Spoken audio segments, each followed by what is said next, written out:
So constable mains question చూడండి. A is to B equals to 3 is to 4 and B is to C equals to 4 is to 5. If A plus 2B equals to 55 and 3B minus C equals to 35, then find 3A plus 2B minus C value find out చేయాలి. So ఇక్కడ మనకి ఇచ్చినటువంటి question ఏంటిది అంటే AB 34 ఇచ్చిండు, BC 45 ఇచ్చిండండి. ABC values అనేది find out చేయకుండా direct B value అనేది 4 ఉంది కాబట్టి మనం డైరెక్ట్ ABC వాల్యూ అనేది ABC వాల్యూ అనేది మనం 345గా రాసుకోవచ్చు, ఎందుకంటే సింప్లిఫై చేయకుండా.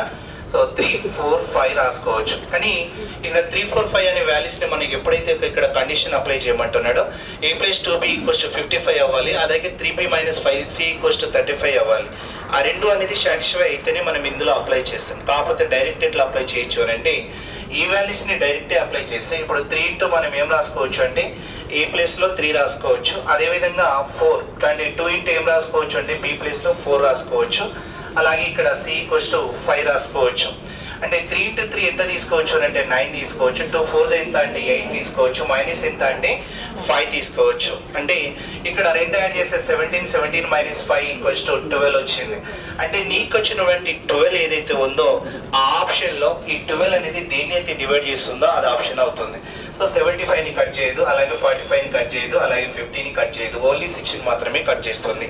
ఇక్కడ మనకి కండిషన్స్ అప్లై చేయమని కొన్ని క్లూ ఇస్తాడు అన్నట్టు. ఆ కండిషన్ అప్లై చేసకపోతే టైం వేస్ట్ అవుతూ ఉంటుంది.